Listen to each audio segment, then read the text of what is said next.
저는 이 금요일과 또 어제 이틀 동안 예수님을 우리가 왜 믿어야 하는가 하는 것에 대해서 말씀을 드렸습니다.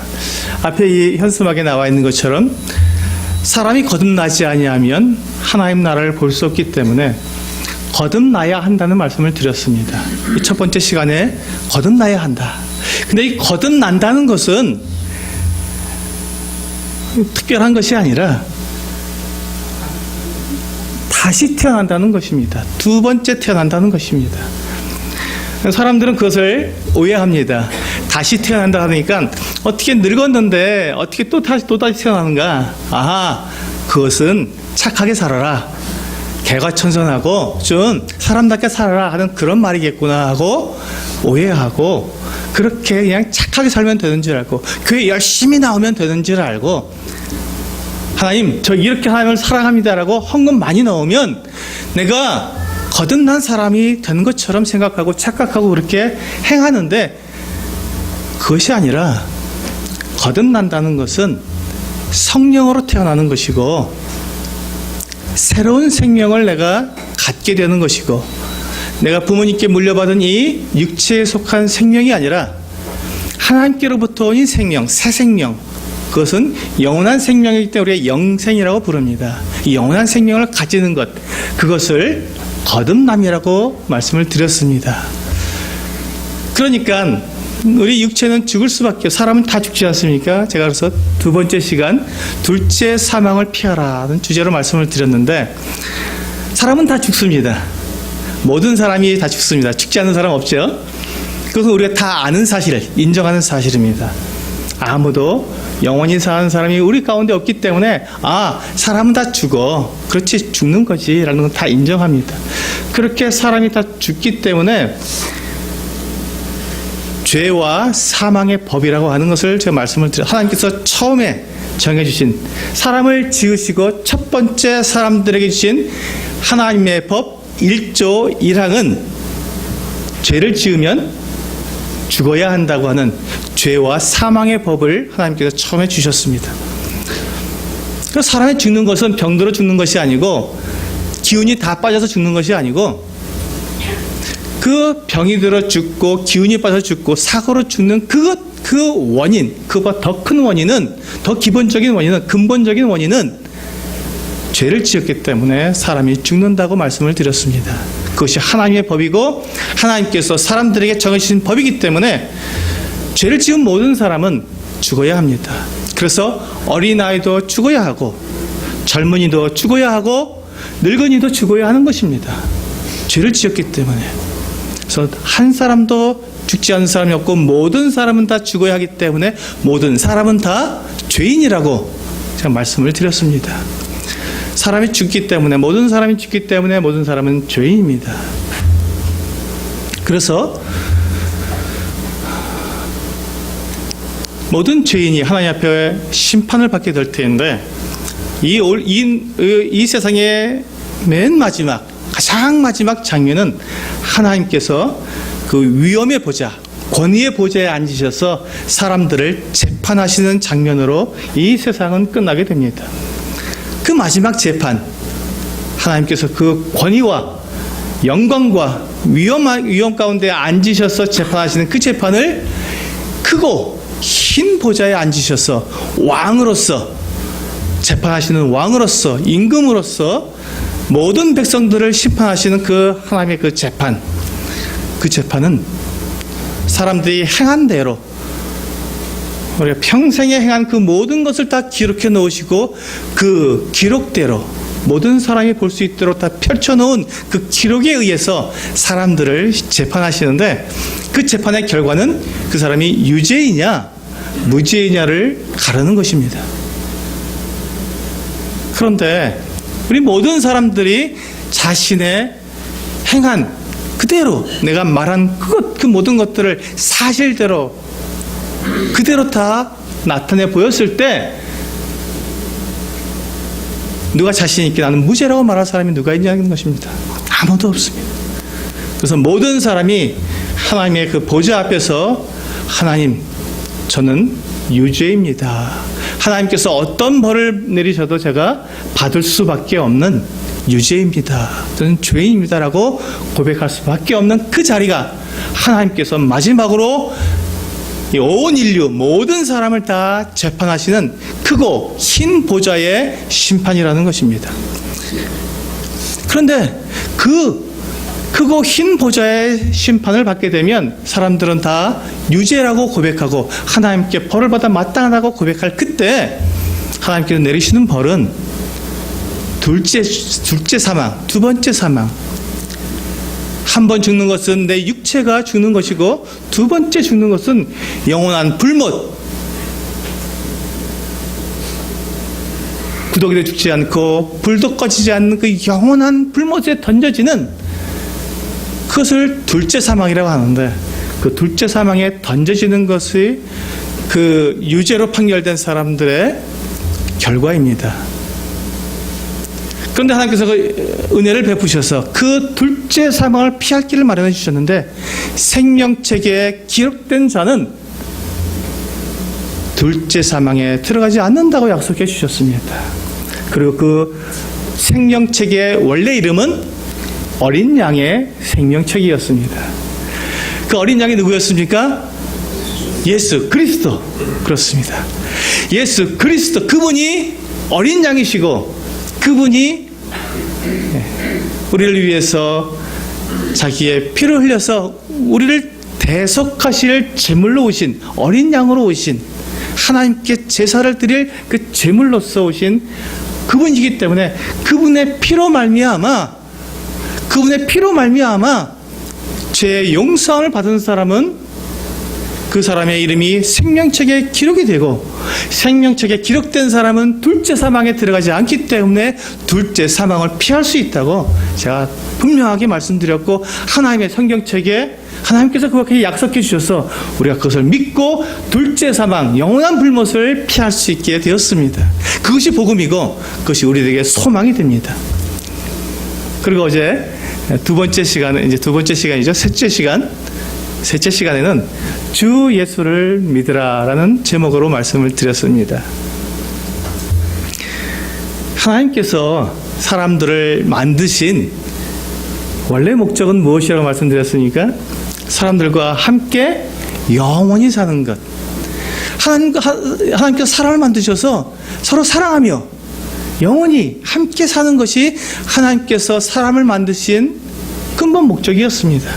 그런데 이 사탄이 자기가 하나님을 대적해서 하나님 앞에 자기가 죄를 지었을 때 하나님을 이기고자 하나님을 하나님 되게 하지 못하게 하려고 사람을 죄에 빠지게 해서 하나님과 같이 살지 못하게 하나님의 그 뜻, 하나님의 그 어미하신 계획, 하나님의 그 완전하심을 파괴하려고 사람으로 하여금 죄를 짓고 하나님으로부터 쫓겨나서 하나님과 함께 할 수 없는 그와 같은 상태로 만들어버렸습니다.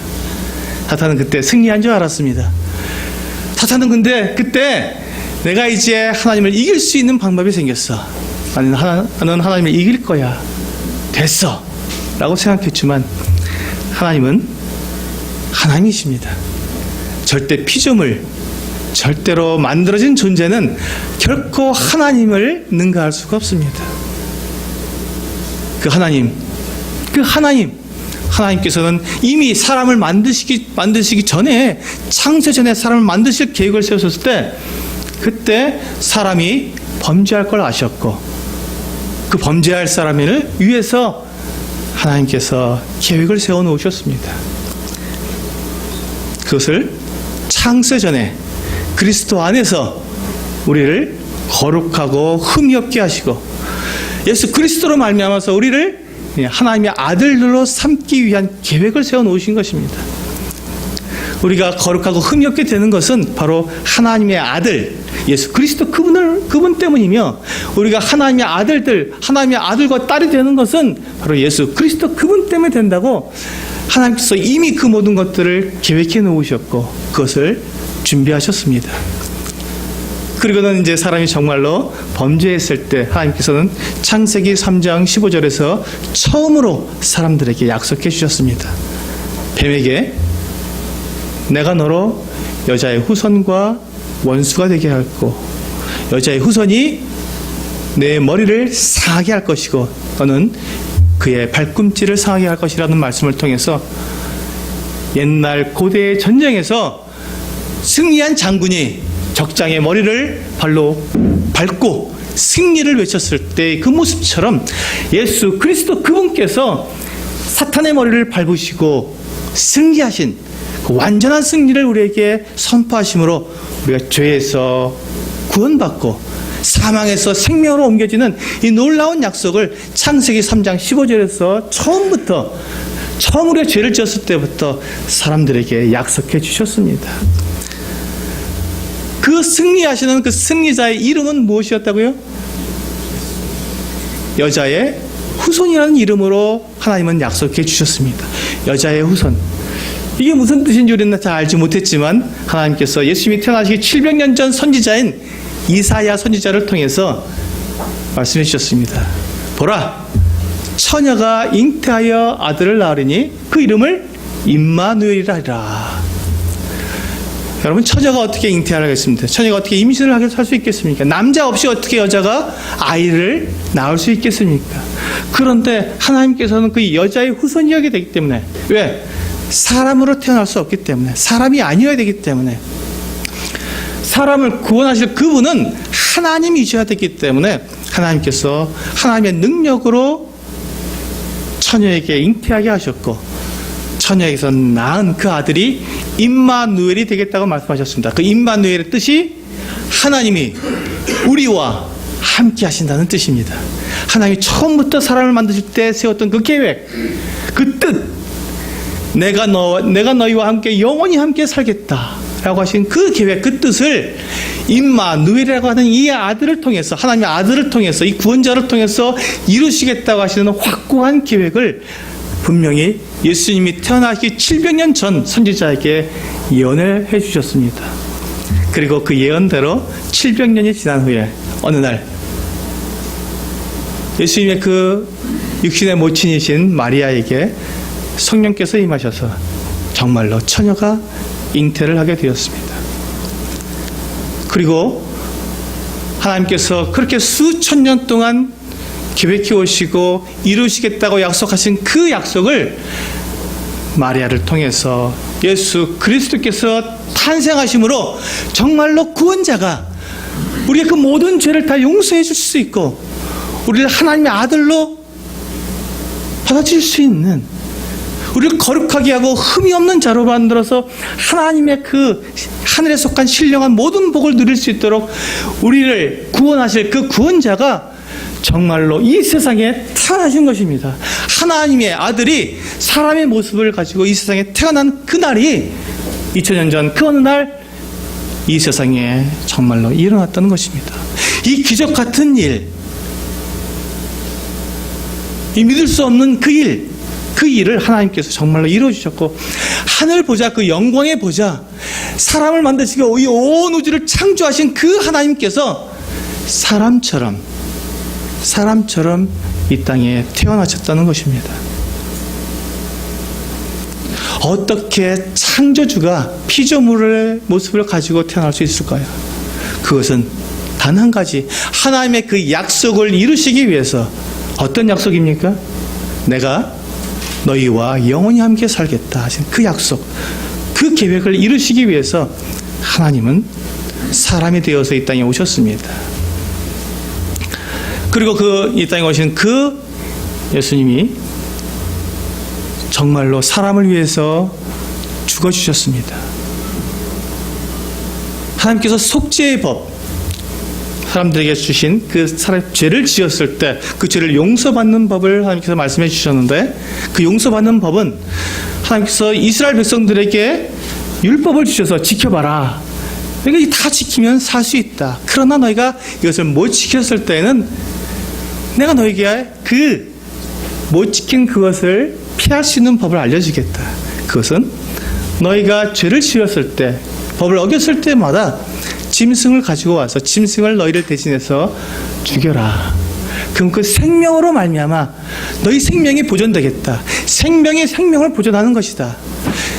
너희가 지은 그 죄 때문에 죄와 사망의 법 때문에 너희가 죽어야 했지만 그 죽음을 이길 수 있는 법은 다른 생명을 대신해서 죽였을 때 너희가 생명을 보존받는 법이다. 이것을 속죄의 법이라고 말씀해 주셨습니다. 하나님께서 왜 이 속죄의 법을 우리에게 주셨습니까? 바로 예수 그리스도께서 우리를 대신 우리 대신 죽으시기 위해서 그 속죄의 법을 지키셔서 우리를 영원히 온전케 하시기 위해서 그 짐승들의 피로 우리의 죄를 일시적으로 잠깐 동안 단 한 번씩만 용서해 주시는 이것을 경험함으로 하나님께서 약속하신 이 우리의 죄를 용서하신다는 그 법은 예수 그리스도의 피로 가능한 것이구나. 예수 그리스도께서 정말로 이루실 수 있는 그 법이구나 하고 우리가 깨닫고 믿게 될 수 있도록 하나님께서는 이 속죄의 법을 주셨고 그 속죄의 법에 따라 예수 그리스도께서 십자가에 달리셨습니다.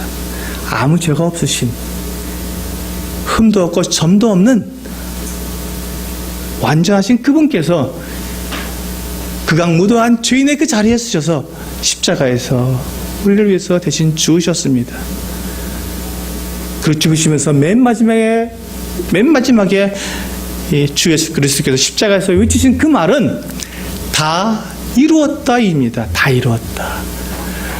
하나님께서 우리를 구원하시기 위해서 하실 그 모든 일을 다 이루었으며 우리가 죄의 종이 되었는데 죄의 종으로서 우리가 갚아야 할 그 모든 내 몸값을 예수 그리스도께서 이미 십자가에 다 갚으셨다고 선언하셨습니다. 외치셨고 다 이루셨습니다. 그리고 예수님은 그렇게 죽으셨습니다. 예수님이 죽으셔야 우리에게 생명이 오기 때문에 이 거듭난 생명, 새 생명, 하나님께서 주신 생명이 우리에게 오기 때문에 생명의 근원이시고 생명의 주인이신 그 창조주 하나님께서 자기의 생명을 십자가에서 희생하신 것입니다. 이것이 하나님의 사랑입니다.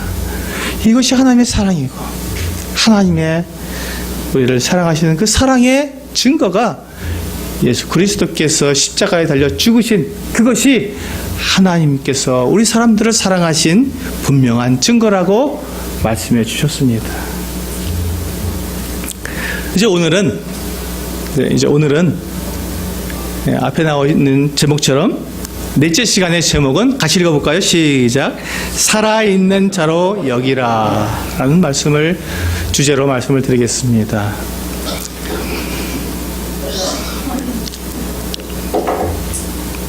예수님께서 죽으셨습니다. 예수님께서 죽으셨어요. 그런데 예수님께서 죽으심으로 끝났다면 우리에게는 아무런 소망도 없을 것이고 우리가 생명을 갖는다는 것, 이 살아온 생명, 하나님께서 주신다는 그 생명을 우리가 갖는다는 확신을 우리가 가질 수 없었을 것입니다. 참 놀랍게도요, 우리 주님은 죽음으로 끝나지 않으셨습니다. 죽음으로 끝나지 않으셨어요. 주님은 다시 살아나셨습니다. 오늘 제가 이 마지막 시간에 들을 이 기쁜 소식은 예수 그리스도께서 부활하셨다는 소식입니다. 예수 그리스도께서 부활하셨다.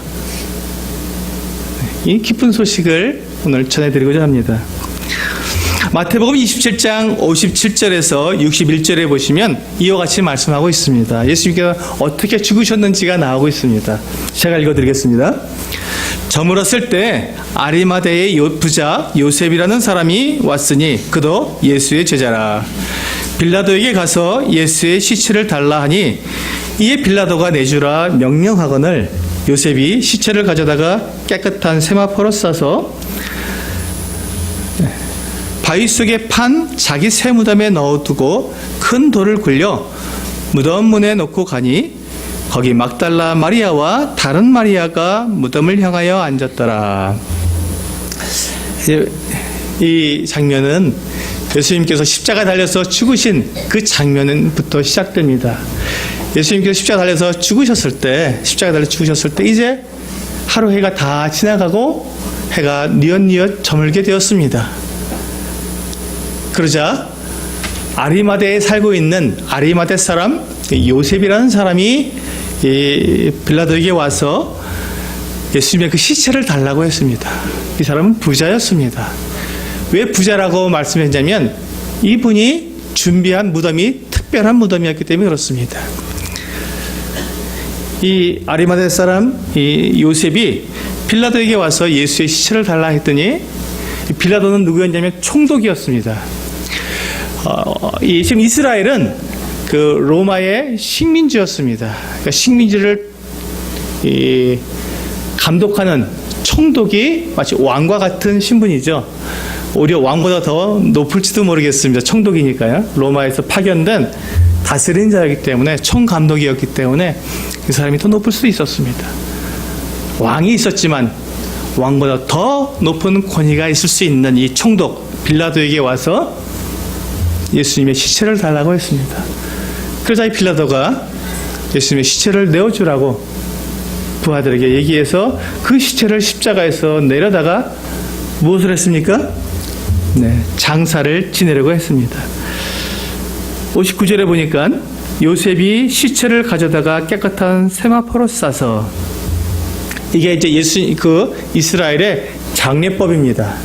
우리도 염을 하죠. 사람이 죽으면 그것처럼 우리 그 미라를 보셨을지 모르겠는데요. 이렇게 둘둘둘둘 감습니다. 그것처럼 세마포로 하얀 천으로 시체를 이렇게 싸서 그 다음에 이스라엘의 장례법은 여기 60절에 나와 있는 것처럼 바위 속에 판 자기 새 무덤에 넣어두고 큰 돌을 굴려 무덤문에 놓고 갔다 하고 되어 있습니다. 우리나라는 사람이 죽으면 땅을 파고 시체를 관에 넣고 땅속에 묻습니다. 그런데 이스라엘도 그렇게 땅에 묻는 경우도 있는데 부자는 이렇게 아리마대 사람 요셉처럼 큰 부자였던 것 같습니다. 이 부자는 자기 무덤을 만들기 위해서 큰 바위에다가 바위를 팠습니다. 그리고 거기다가 무덤을 만들었습니다. 바위 속 굴처럼 만들어졌죠. 그 굴과 같은 곳이 무덤이었습니다. 그래서 거기다가 이렇게 시체를 놓을 상을 놓고 이제 시체를 그 상 위에 올려놓고 자연적으로 썩어서 사라지도록 만드는 장례법이 이스라엘의 장례법입니다. 예수님께서 그와 같은 장례를 지내기 위해서 이 아리마대 요셉이 예수의 시체를 가져다가 그렇게 장사를 지냈습니다. 무덤에 묻은 것입니다. 무덤에 넣어놓고 그리고 커다란 돌을 굴려서 시체가 썩으면 냄새가 납니다. 이스라엘은 더운 지방이기 때문에 빨리 부패합니다. 3, 4일만 되면 부패가 시작돼서 냄새가 지독합니다. 그래서 막 여러 가지 그 향품들 냄새를 좀 이렇게 중화시키기 위해서 향품들을 잔뜩 쌓아놓고 그리고 그 냄새가 나지 않도록 큰 바위를 굴려서 사람들이 무덤에 열어서 도굴해 가지 못하도록 무덤문을 막아버립니다. 그 무덤문은 밖에서 닫았기 때문에 안에서 열 수가 없습니다. 안에서는 열 수가 없어요. 바깥에서밖에 열 수가 없습니다. 큰 바위이기 때문에.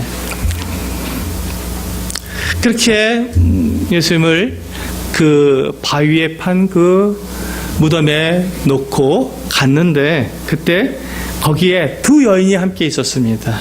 그 모습을 끝까지 바라본 두 여인이 있었습니다.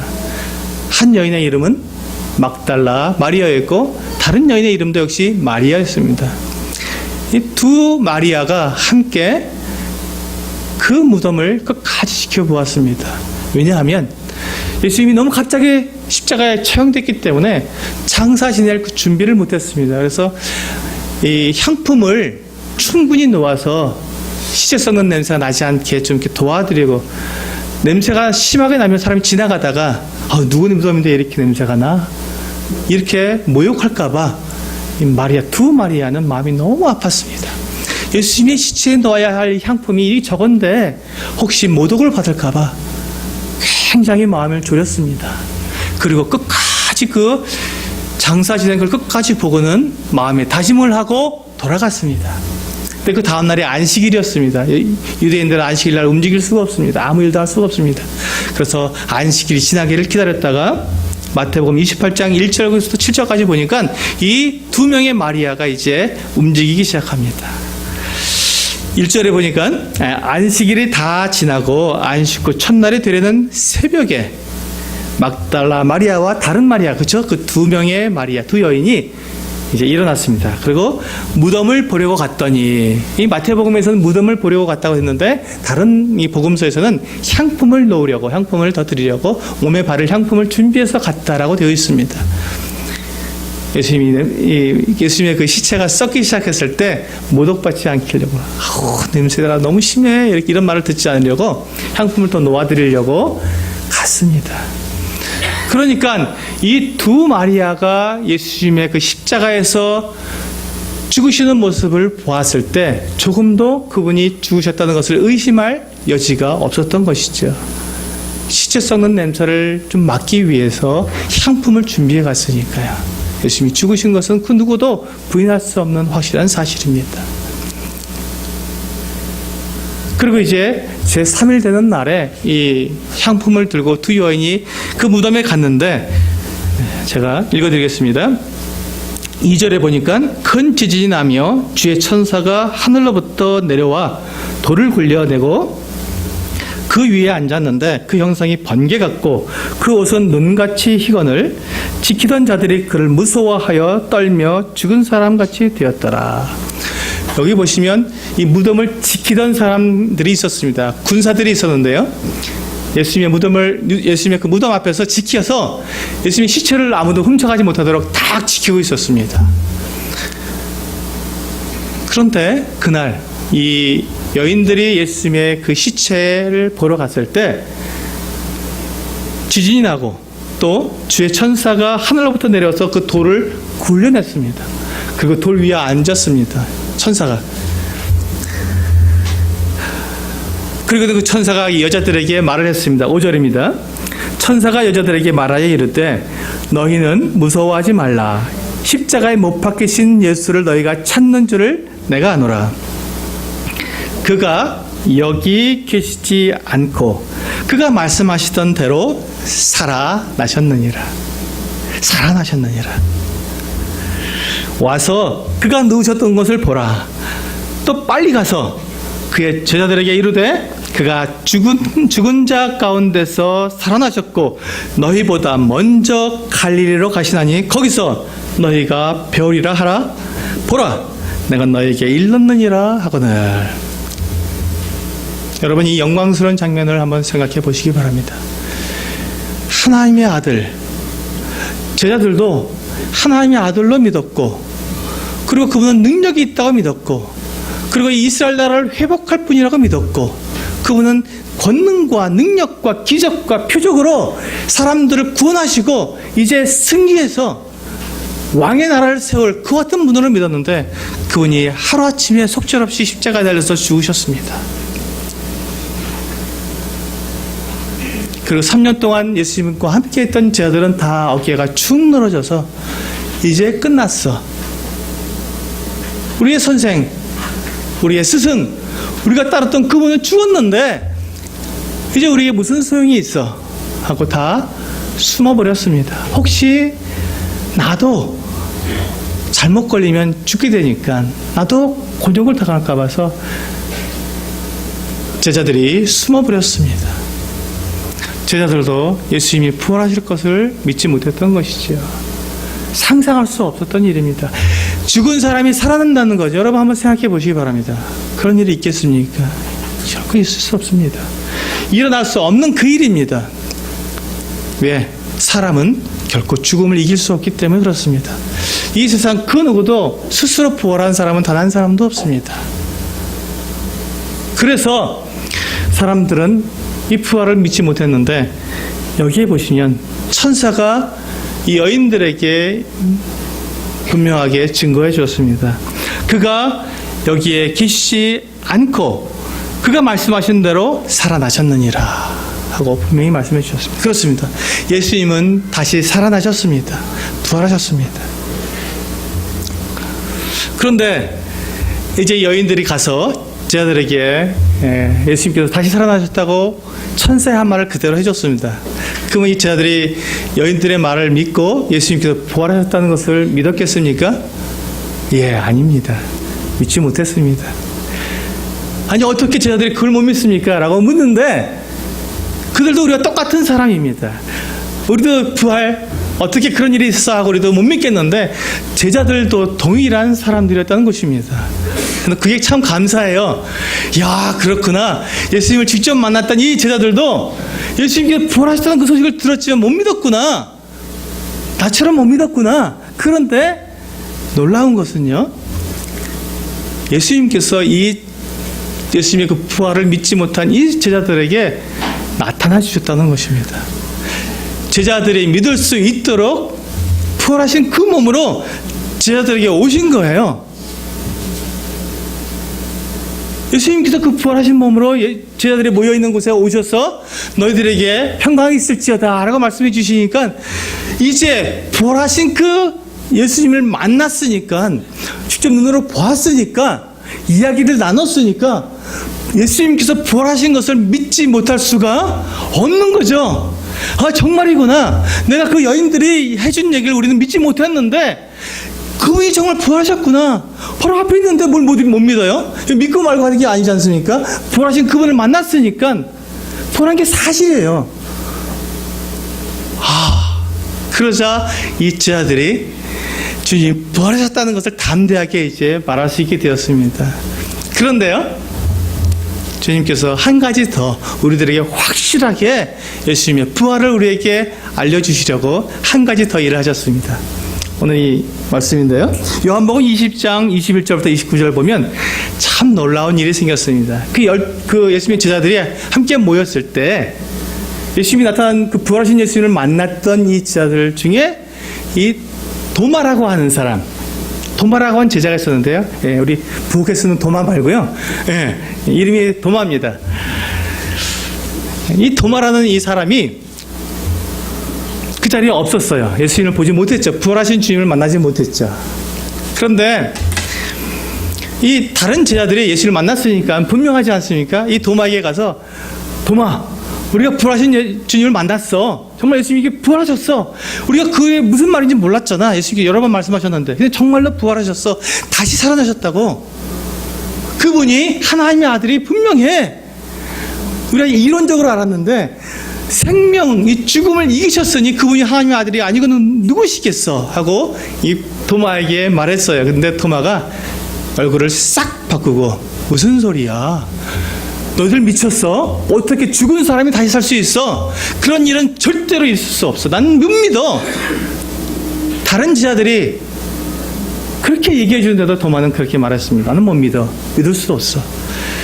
만약에 그분이 부활하셨다면 내가 내 이 손가락으로 그 주님의 손에 난 그 못자국, 거기다가 내 손가락으로 넣어보고, 그분의 이 옆구리에 난 창자국, 거기에 내 손을 넣어보고, 그렇게 한다면 난 믿을게. 그런 일은 없어. 어떻게 죽은 사람이 살아날 수 있어? 라고 말을 했습니다. 그리고 이제 며칠이 지나서 이제 다시 모이게 되었습니다. 이제 그 말씀이 이제 21절, 24절부터 나옵니다. 읽어드리겠습니다. 12제자 중에 하나로서 디도마라 불리는 도마는 예수께서 오셨을 때 함께 있지 아니한지라. 다른 제자들이 그에게 이르되 우리가 주를 보았노라 하니 도마가 이르되 내가 그의 손에 못자국을 보며 내 손가락을 그 못자국에 넣으며 내 손을 그 옆구리에 넣어보지 않고는 믿지 아니하겠노라 하니라. 네, 그 다음에 26절입니다. 여드레를 지나서 이제 8일이 지났습니다. 제자들이 다시 집안에 있을 때 다시 모였어요. 이제 도마도 함께 있고 이제 드디어 도마가 같이 있었습니다. 문들은 닫혔는데 예수께서 오사 가운데 서서 이르시되 너희에게 평강이 있을지어다 하시고, 27절 같이 읽어볼까요? 중요한 말씀이니까 27절부터 같이 읽겠습니다. 시작. 도마에게 이르시되 내 손가락을 이리 내밀어 내 손을 보고 내밀어 내 옆구리에 넣어보라. 그리하여 믿음 없는 자가 되지 말고 믿는 자가 되라. 아멘.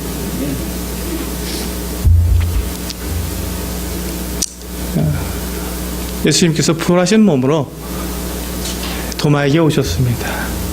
그리고 도마가 했던 말을 알고 계셨습니다. 그리고 도마에게 그가 말한 그대로 하라고 예수님께서 자기 몸을 보여주셨습니다. 자, 와서 네가 말한 대로 해라. 네가 말한 대로 해보아라. 왜 믿지 못하느냐? 내가 여러 번 말하지 않았느냐? 그리고 너와 같은 제자들이 그렇게 말해주지 않았느냐? 전해주지 않았느냐? 근데 왜 못 믿느냐? 여러분, 우리는 부활하신 주님을 만나지 못합니다. 지금도 우리는 보지 못, 저도 못 봤습니다. 그런데 제가 왜 이 부활하신 주님을 믿느냐면요, 제자들이 이렇게 보았고 도마가 그것을 경험해 보았고 그들이 전해주었기 때문에 이것이 이 부활하신 이 사실을 그들이 경험했기 때문에, 확실하기 때문에, 그들도 처음에는 저처럼 못 믿었지만 그들이 분명하게 부활하신 주님을 만났고, 도마는 자기 손가락으로 예수님의 그 못자국의 손가락을 넣어 보았고, 그래서 믿었기 때문에 더 이상 제가 하지 않아도, 제가 도마와 똑같이 예수님의 그 손에 난 못자국에 제 손가락을 넣어보지 않아도 넣어본 것과 똑같기 때문에, 그분들이 사실대로 나에게 전해주었기 때문에, 그것을 기록해서 나로 하여금 알 수 있게 도와주었기 때문에 저는 이 말씀을 믿습니다. 저는 부활하신 주님을 저는 믿습니다. 주님께서 부활하셨고 십자가에 죽으셨을 뿐만 아니라 다시 살아나셨음을 저는 믿습니다. 그리고 그것을 저는 당당하게 여러분들에게도 전해드립니다. 예수님은 죽은 지 사흘 만에 살아나셨습니다. 그래서 그분은 하나님의 아들이십니다.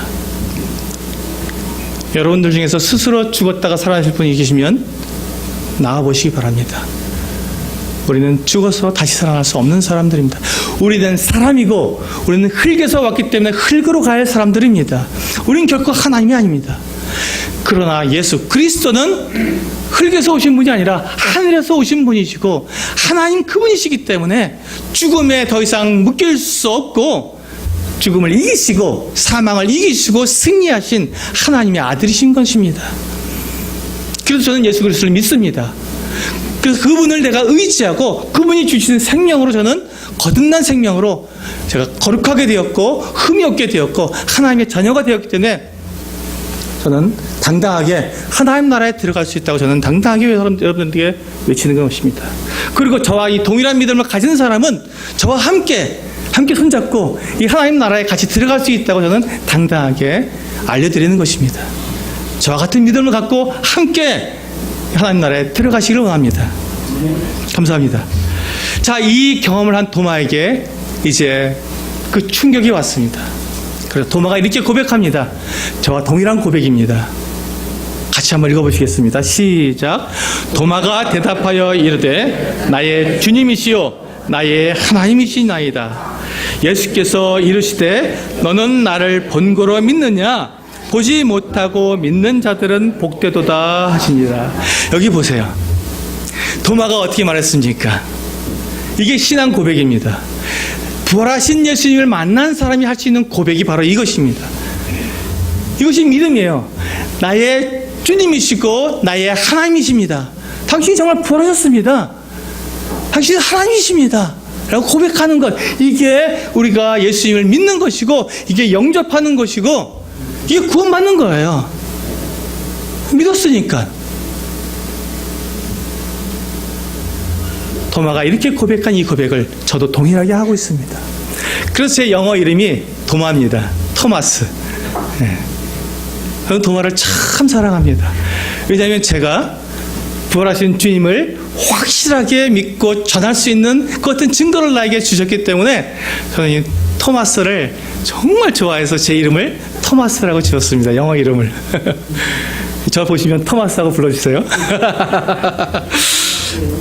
네? 닮았습니까? 감사합니다. 그런데 예수님께서 그 다음에 도마에게 하신 말씀이 있습니다. 뭐라고 말씀해 주셨습니까? 너는 나를 본고로 믿느냐? 네, 본고로 믿느냐? 보는 것만 가지고 믿는 게 아니다. 사람은 듣고 믿는 것이다. 보지 않고도 믿을 수 있다. 왜요?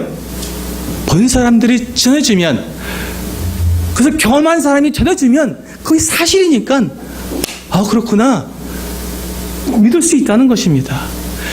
도마가 이렇게 신앙 고백을 했으면 저도 그 같은 신앙 고백을 할 수 있는 것이고, 여러분들도 동일한 신앙 고백을 하나님께, 예수 그리스도께 할 수 있다는 것입니다. 이게 믿음이에요.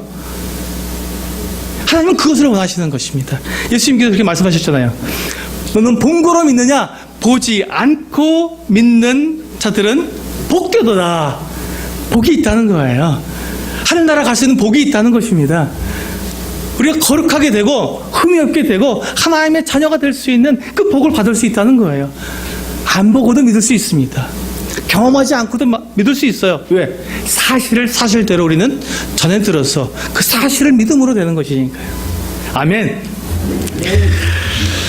예수님께서 부활하시는 것은 우리들에게 바로 하나님의 아들이심을 나타내 주시기 위해서, 그 확신을 주시기 위해서 우리에게 그 부활해 주셨습니다. 예수님의 부활은 두 가지 의미가 있어요. 첫 번째 의미가 바로 그것입니다. 로마서 1장 4절에 보시면 같이 읽어보겠습니다. 시작. 성결의 영으로는 죽은 자들 가운데서 부활하사 능력으로 하나님의 아들로 선포되셨으니 곧 우리 주 예수 그리스도시니라. 그러시죠? 예수님께서 부활하신 것이 무슨 뜻이라고요? 예, 그분은 능력으로, 죽음을 이기시는 그 능력으로 하나님의 아들로 선포되셨다는 것입니다. 아, 그렇구나. 그분이 부활하셨다면 그분은 사람이 아니지 하나님이시지라고 우리가 고백할 수 있는 것, 바로 그것이 부활의 첫 번째 의미입니다. 여러분, 저와 함께 동일하게 예수님은 부활하셨기 때문에 하나님의 아들이라고 여러분 고백할 수 있겠습니까? 네. 감사합니다. 그럼 두 번째 의미로 가겠습니다. 두 번째 의미가 무엇이냐면요, 마태복음 28장 18절에서 20절에 있는 말씀입니다. 제가 읽어드리겠습니다. 예수께서 나와, 이 부활하신 예수님이십니다. 부활하셔서 이제 하나님 나라로 승천하시기 전에 이제 제자들에게 이와 같이 말씀해 주셨습니다.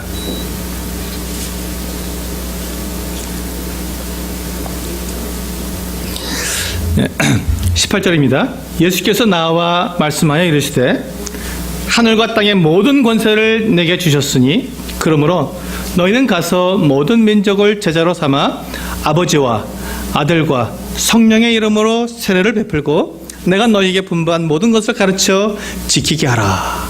여기까지 우리 잘 알고 계시죠? 근데 그 다음 말씀이 중요합니다. 볼지어다부터 같이 읽어보시겠습니다. 시작. 볼지어다 내가 세상 끝날까지 너희와 항상 함께 있으리라 하시니라.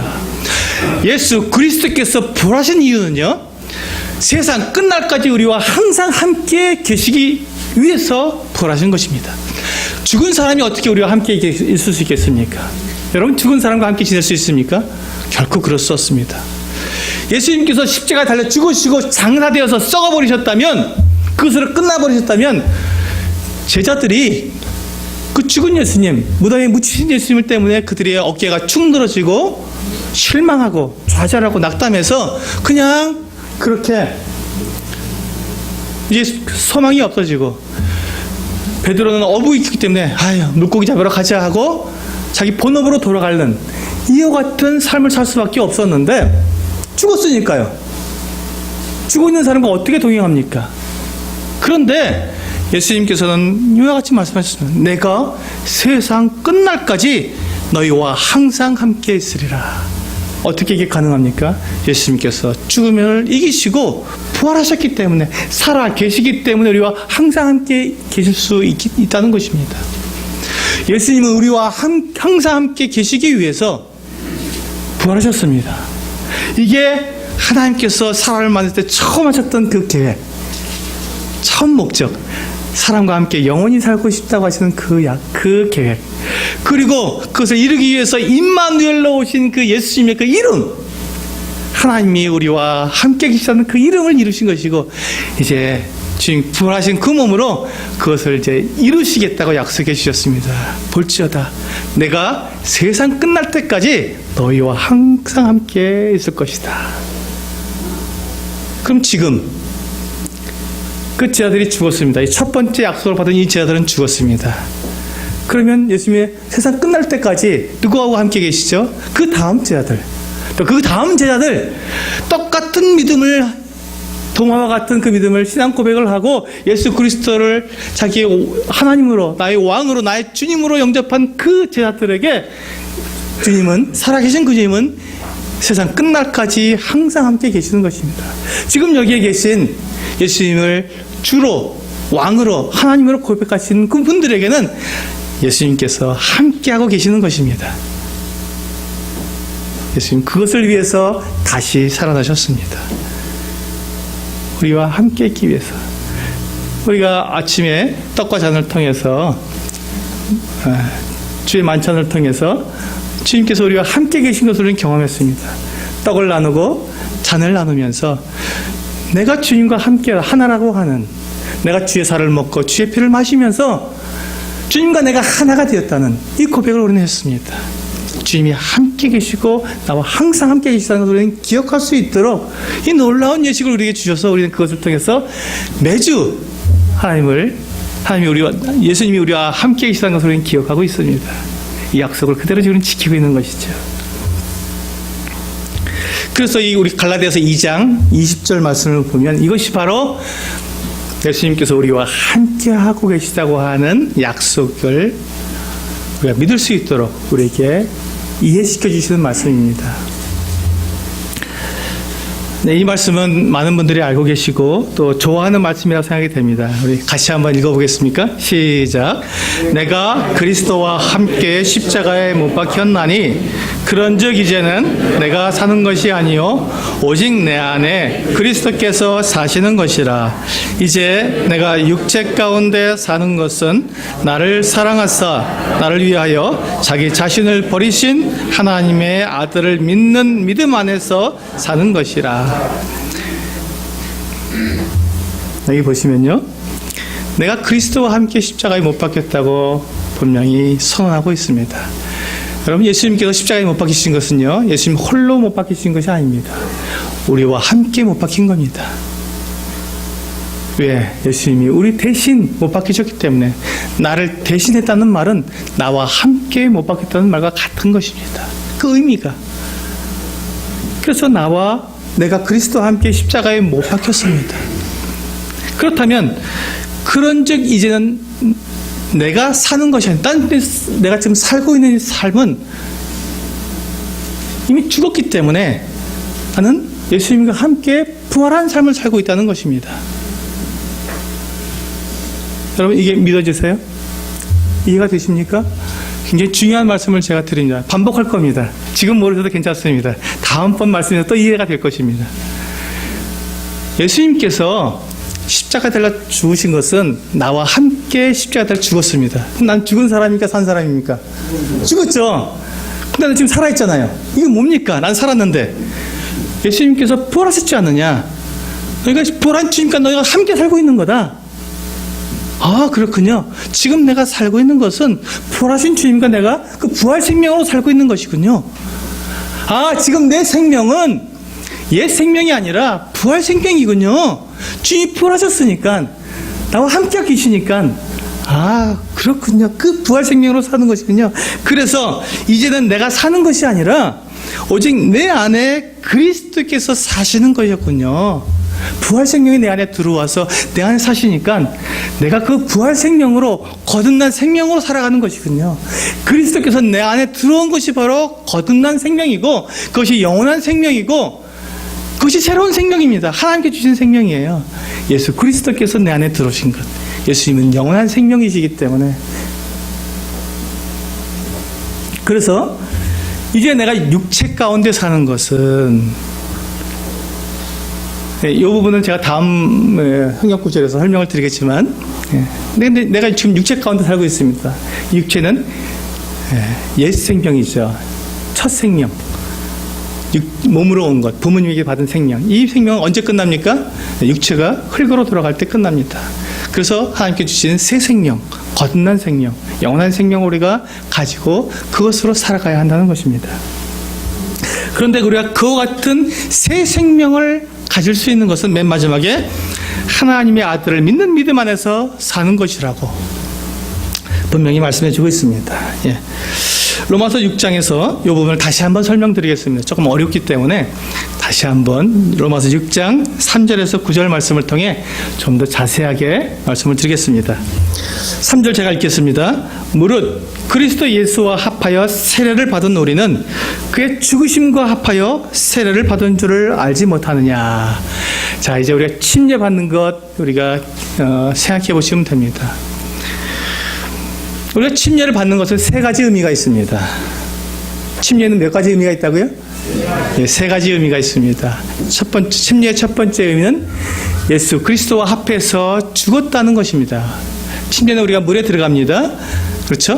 물에 들어갈 때 예수님과 함께 내가 죽었다. 십자가에 우리가 함께 못 박혔다. 똑같은 말이지 않습니까? 갈라디아 2장 20절에서 나왔던 말씀처럼. 그리고 4절에 보니까 그러므로 우리가 그의 죽으심과 합하여 세례를 받음으로 그와 함께 장사되었다. 우리가 물속에 들어가서 이제 우리는 무덤에 묻힌 것입니다. 그래서 침례의 두 번째 의미는 예수 그리스도와 함께 장사되었다. 나는 완전히 이제 무덤에 묻혔다. 끝났다. 내 몸은 썩어서 냄새날 수밖에 없는 죽어버린 사람이다. 가치가 없는 존재다. 라고 고백하는 것입니다. 세 번째 의미는 무엇입니까?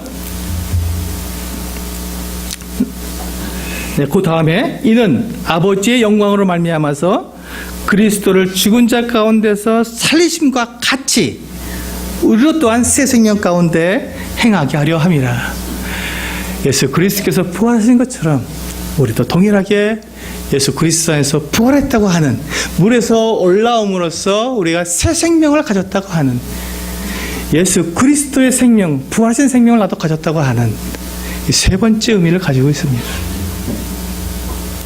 여러분, 침례는 그냥 이 의식으로 받는 것이 아니라 이 세 가지 의미를 우리가 분명하게 고백하는 것입니다. 나는 죽었고 장사되어서 쓸모없는 인간이었는데 예수 그리스도께서 부활해 주셔서 나도 함께 부활했고 나는 그 예수 그리스도를 믿음으로 말미암아 나는 이제 영원한 생명을 가지고 살아간다고 하는 고백이 바로 이 침례의 고백입니다. 그러니까 우리가 살고 있는 이 삶은, 지금 육체 가운데 살고 있는 이 삶은 어떤 삶입니까? 두 번째 생명으로 살아가고 있는 삶입니다. 거듭난 생명으로 살아가고 있는 것입니다.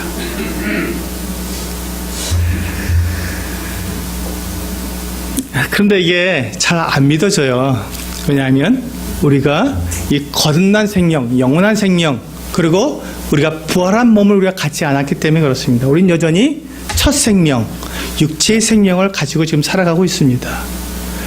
그런데 지금 여전히 내가 육체의 생명을 가지고 살아가고 있는데 새 생명으로 살아가려고 하니까 이게 잘 안 믿어지는 거예요. 잘 경험이 안 되는 겁니다. 그래서 이 성령으로 난 자는 어떤 자라고 요한복음 3장에서 말씀하셨냐면, 바람이 임으로 불매 어디서 와서 어디로 가는지 알지 못한 것 같이 성령으로 난 자도 이와 같다고 말씀하셨습니다. 그것처럼 내가 지금 새로운 생명으로 살아가고 있는데 그 새로운 생명이 잘 느껴지지 않는 거예요. 당연하죠. 아직 우리에게 주어지지 않았기 때문에 그렇습니다. 지금 우리가 가지고 있는 이 새 생명은 믿음으로, 약속으로 가진 것입니다. 마치 우리가 신용카드 쓰듯이 신용카드를 쓰면 돈을 내지 않았지만 돈을 내겠다고 하는 약속처럼 하나님께서 나에게 새 생명을 주시겠다고 했는데 그 새 생명을 약속으로 받은 거죠. 미리 받은 거예요. 그리고는 이제 이게 어느 날, 언제 이루어집니까? 마지막 심판 때 우리를 영원한 하나님 나라로 데리고 가실 때, 그때 우리를 생명의 부활로 우리를 부활시키시고 영원한 생명을 가지고 우리가 하나님 나라에 들어가서 영원히 살게 될 때 완전히 누리게 될 것입니다. 그럼 지금은 이 땅에 살고 있는 것은 그것을 약속으로 받아서 가지고 있는 것이죠. 약속으로 받았습니다. 그러니까 잘 느껴지지 않습니다. 그럼 그걸 어떻게 하라는 것입니까? 그것을 다음 말씀에서 보시겠습니다. 우리 로마서 6장 3절에서 9절 말씀, 그 뒤에 5절부터 읽겠습니다. 만일 우리가 그의 죽으심과 같은 모양으로 연합한 자가 되었으면 또한 그의 부활과 같은 모양으로 연합한 자도 되리라. 우리가 알거니와 우리의 옛사람이 예수와 함께 십자가에 못 박힌 것은 죄의 몸이 죽어 다시는 우리가 죄에게 종노릇하지 아니하려 함이라. 이는 죽은 자가 죄에서 벗어나 의롭다 하심을 얻었습니다. 그렇죠? 이 말씀을 보면 우리가 이제 주님과 함께 연합되었고 주님의 생명이 나의 생명이 되어서 나는 그렇게 살아간다고 말씀해 주고 있습니다. 그래서 이제 8절 9절 보시면 만일 우리가 그리스도와 함께 죽었으면 또한 그와 함께 살 줄을 어떤다고요? 믿는다고 했습니다. 아직 우리에게 그 생명이 실제로 우리에게 주어진 것은 아닙니다. 우리 믿음으로 가지고 있는 것입니다. 그래서 믿는 거예요. 9절 이는 그리스도께서 죽은 자 가운데서 살아나셨음에 다시 죽지 아니하시고 사망이 다시 그를 주장하지 못할 줄을 알미로다. 예수님께서 죽은 자 가운데서 살아나셨기 때문에 이제 그분은 다시 죽지 않고, 그렇죠? 영원한 생명으로 지금 부활하셨기 때문에 그분은 다시 죽지 않습니다. 그리고 사망이 다시 그를 주장하지 못합니다. 그분은 영원한 삶을 살고 계십니다. 그래서 우리가 그분을 믿음으로 그분과 동일한 영원한 생명을 가지고 살아갈 것으로 우리는 믿는다는 것입니다. 아직 우리에게 주어지진 않았지만 주어진 것처럼 하나님께서 약속하신 것은 이미 이루어진 것처럼 우리에게 주어지기 때문에 그 약속이 확실하기 때문에 우리는 그것을 믿고 거듭난 생명으로 살아가는 것입니다. 네, 제가 말씀드리려는 게 여기에 있네요. 10절부터 13절입니다. 로마서 6장 10절부터 13절. 우리 같이 읽어보시겠습니다. 여기 제가 이제 오늘 이번 시간의 주제가 바로 여기에 있습니다. 같이 읽어보시겠습니다. 시작. 그가 죽으심은 죄에 대하여 단번에 죽으심이요 그가 살아계심은 하나님에 대하여 살아계심이니 이와 같이 너희도 너희 자신을 죄에 대하여는 죽은 자요 그리스도 예수 안에서 하나님께 대하여는 살아있는 자로 여길지어다.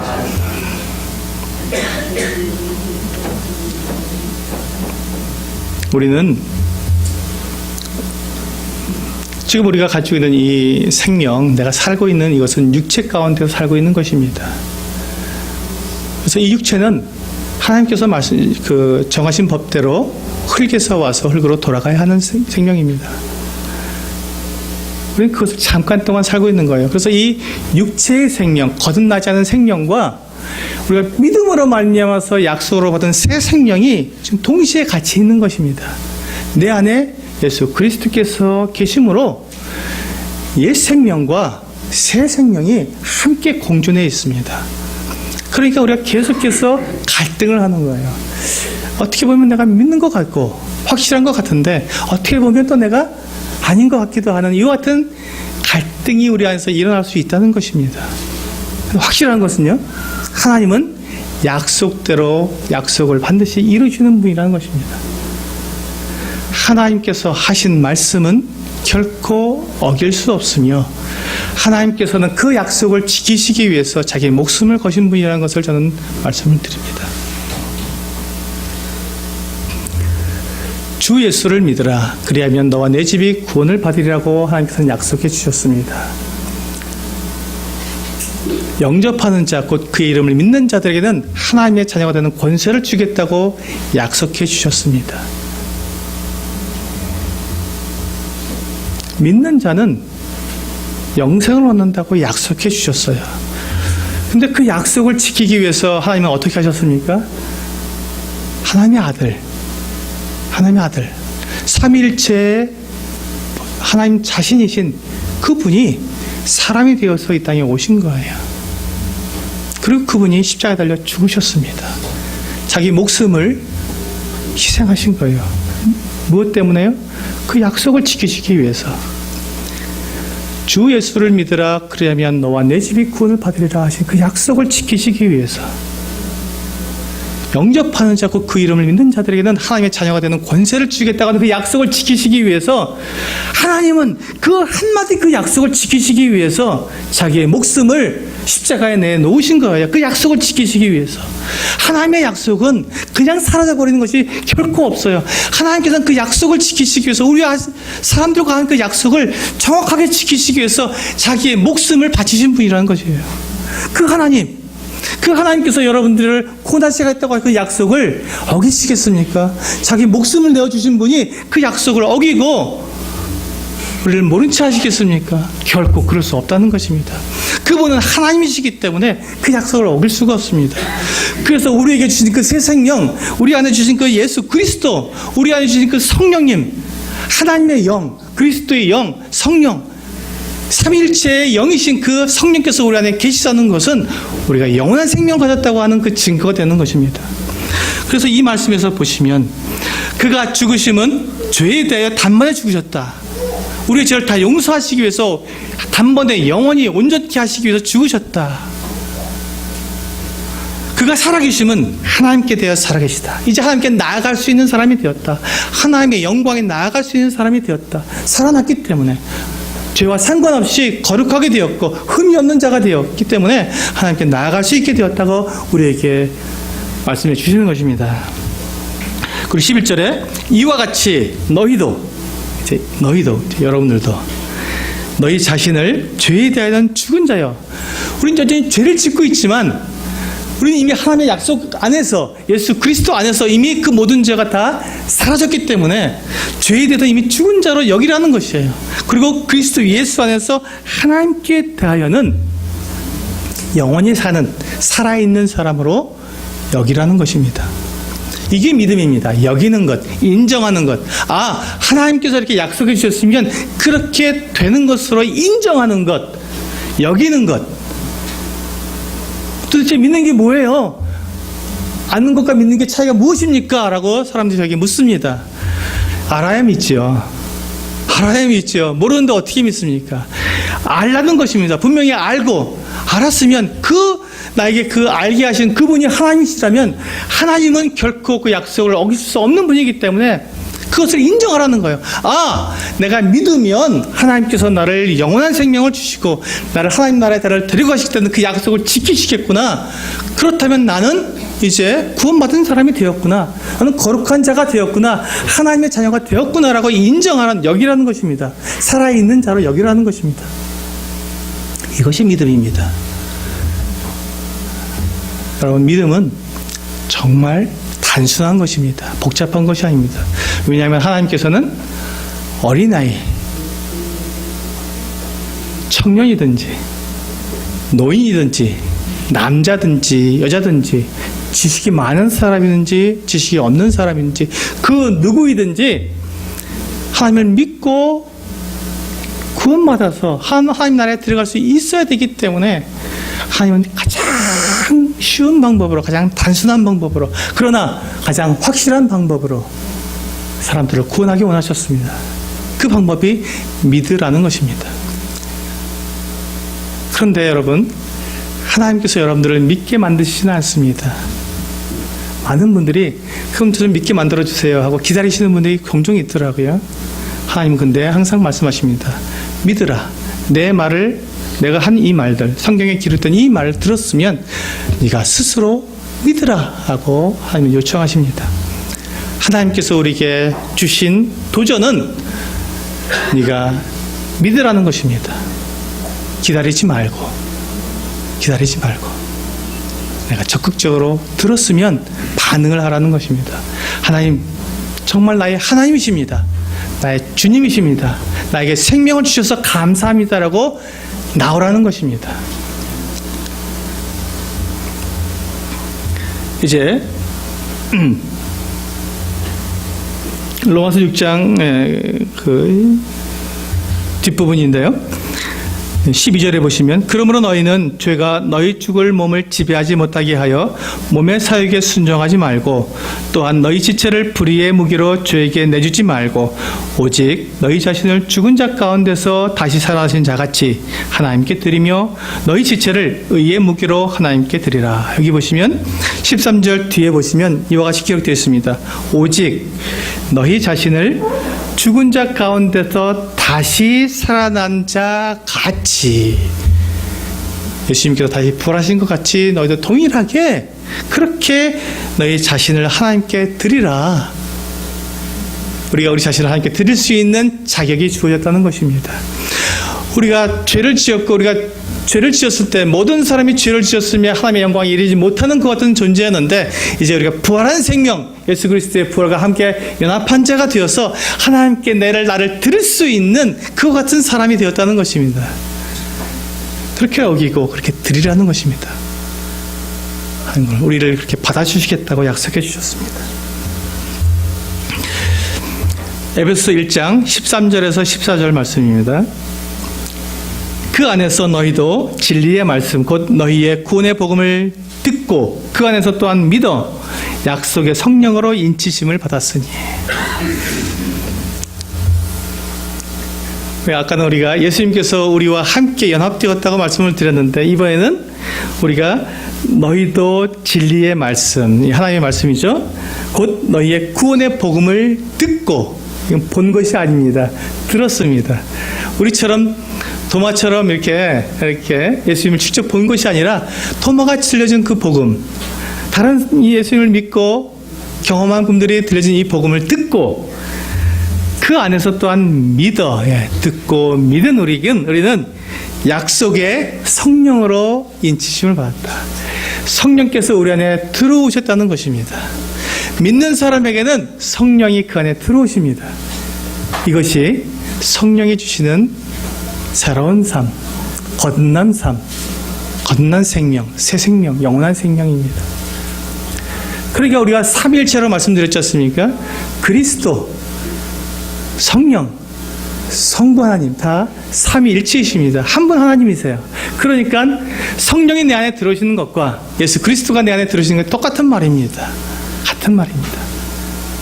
우리가 그 비밀을 다 이해할 수 없기 때문에 그게 어떻게 가능한지 모르지만 그러나 그리스도의 성령을 우리는 그리스도의 영이라고도 부르고 하나님의 영이라고도 부르고 성령이라고도 부릅니다.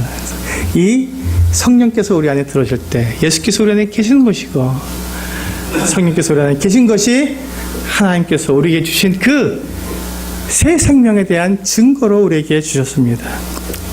그래서 14절에 보시면 이는 우리 기업의 보증이 되사 그 얻으신 것을 속량하시고 죄를 갚아주시고 그의 영광을 찬송하게 하려 하심이라. 이게 우리의 신분이 되었습니다. 예수 그리스도께서 부활하심으로 말미암아서 우리에게 주어진 그 생명은, 이 신분은 하나님께 나아가서 하나님을 찬송할 자가 된 것입니다. 하나님을 찬양할 수 있는 사람들, 하나님이 두려워 피하는 것이 아니라 하나님의 그 심판이 두려워서 도망가는 것이 아니라 당당하게 하나님께 나와서 하나님을 아버지라고 부를 수 있는 그와 같은 신분이 되었기 때문에 그분에게 나와서 그분을 찬송할 수 있게 된 것입니다. 이게 거듭난 생명을 가진 사람의 신분입니다. 이제 말씀을 맺겠습니다. 로마서 6장을 계속해서 제가 말씀을 드리는데요. 15절에서 23절에 있는 말씀을 읽어드리고 마치겠습니다. 그런즉 어찌하리요? 너희가 법 아래에 있지 아니하고 은혜 아래에 있으니 죄를 지으리요? 그럴 수 없느니라. 이 말씀은 무엇이냐면 우리가 지금 가지고 있는 이 생명은 어떤 생명입니까? 육체의 생명입니다. 첫 번째 생명, 거듭나지 않은 생명을 가지고 있습니다. 이 생명으로 살아가고 있습니다. 그런데 우리 안에는 또 어떤 생명이 들어와 있습니까? 성령께서 들어와 계시기 때문에 새 생명이 들어와 있습니다. 그래서 이게 우리가 새 생명을 가진, 우리가 육체의 생명을 가지고 살아가기 때문에 이 육체의 생명은 죄를 지을 수밖에 없습니다. 그래서 그런즉 어찌하려? 우리가 법 아래에 있지 아니하고 은혜 아래에 있으니 계속해서 죄를 짓겠느냐? 이 육체의 생명을 가진 것처럼 그냥 그렇게 살아가겠느냐? 죄를 지으며 살겠느냐? 그럴 수 없느니라고 분명히 말씀하십니다. 비록 우리가 이 육체의 생명, 이 죄악된 생명을 가지고 있다 할지라도 우리에게는 약속으로 받은 이 거듭난 생명이 있기 때문에, 성령이 우리 안에 계시기 때문에 우리는 그렇게 살아갈 수 없다는 것입니다. 왜? 우리는 거듭난 자로 우리가 여겼기 때문에, 하나님의 자녀가 되었다고 우리 자신을 여겼기 때문에, 그렇게 여기는 삶, 나는 이제 하나님의 자녀인데 라고 여겼기 때문에 하나님의 자녀로 살아가는 것이지 죄의 종으로 살아갈 수 없다는 것입니다. 비록 우리가 이 육체를 가지고 있지만 그럴 수 없다. 너희 자신을 종으로 내주어 누구에게 순종하든지 그 순종을 받는 자의 종이 되는 줄을 너희가 알지 못하느냐. 이제 우리는 하나님의 종이 되었습니다. 예수 그리스도께서 우리를, 죄의 종 되었던 우리를, 우리의 몸값을 다 십자가에서 지불하시고 우리를 죄의 종에서 하나님의 종으로 우리를 옮겨주셨습니다. 바꾸어주셨습니다. 우리는 이제 하나님의 종이 되었습니다. 그러므로 우리는 하나님을 위해서 살아가고 하나님의 자녀답게 살아가는 사람들이 되었습니다. 그런데 우리가 여전히 우리 몸으로 죄의 종처럼 죄를 계속해서 짓고 있다면 그는 거듭난 생명에 합당하지 않은 것입니다. 그렇게 살아갈 수 없다는 말씀입니다. 그렇게 살아가지 말라는 말씀입니다. 왜 이 말씀하시냐면 우리가 여전히 육체를 가지고 있기 때문에 그렇습니다. 육체는 우리를 계속해서 죄를 범하게 우리를 이끌어가기 때문에 그럴 수 없다고 잘라버리라는 것입니다. 17절에 보시면 하나님께 감사하리로다. 우리가 본래 죄의 종이더니 너희에게 전하여 준 바 교훈의 분을 마음으로 순종하여 18절 죄로부터 해방되어 의에게 종이 되었느니라. 우리의 신분은 예수 그리스도를 믿는 사람은 죄의 종이 아니라 더 이상 죄와 상관없이 살아가는 죄에서 해방된 의의 종이라고 말씀해 주고 있습니다.